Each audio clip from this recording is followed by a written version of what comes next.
or that? I mean, they're extremely athletic, very talented. They're long. They can run. So just in the sense of going out there and they've been top 5, 10 recruiting class for I don't know how many years in a row. So they got great athletes out there, and when you've seen them.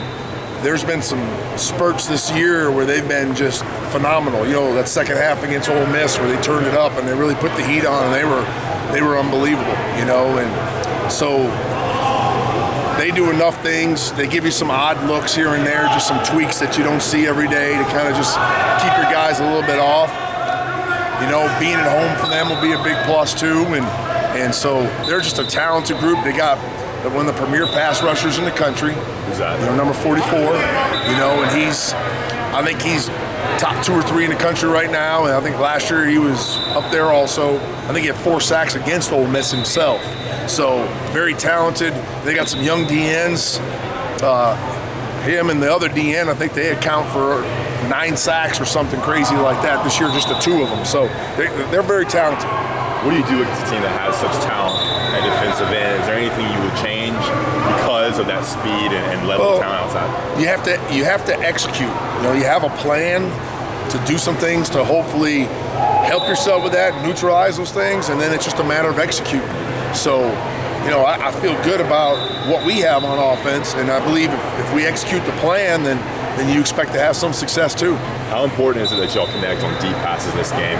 You may not get as many chances to score, so when you do have a shot, is that a... Well, I think anytime you have a shot and it's there, it's important that you hit it.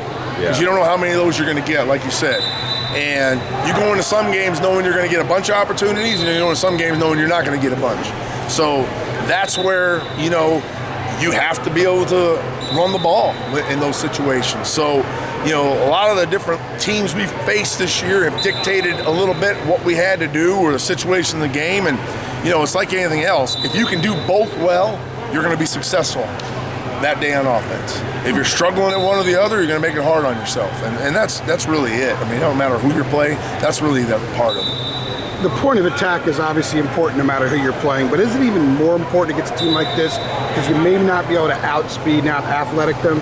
Sure. Like I said, it's the execution of the game plan. So when you're seeing all those things, and I think it's very important that we are able to try to establish the run, take advantage of any shots we have, and execute our passing game in those situations. So there's no question about that. It's still the battle up front starts everything. It starts the success or the failure of your offense. So it's critical. They've had some struggles the last couple of weeks on defense, obviously, but what is it that they do collectively as a group, maybe schematically, that could cause problems? It's. I was saying earlier, they're very athletic. Very athletic. They're big and strong up front. Their guys in the secondary and their linebackers are long and can run. And they just give you just enough combinations of different fronts and coverages and blitzes to make sure that you got to do a great job of communicating and handling that. If you're not communicating well and communicating what the different looks are up front, and even the quarterbacks and receivers understanding what they're seeing in the secondary, that could cause you issues. So I think it's going to be critical. I know it's going to be loud there, and so we're going to have to do a great job of communicating and having composure. Kat, what's your thought process with regard to the coin toss and deferring in the second half? Barry was saying he likes having an extra possession in the second half. Are you in line with that? Yes, it's you always kind of like having that ball for sure to start the second half. We didn't take advantage of that last week.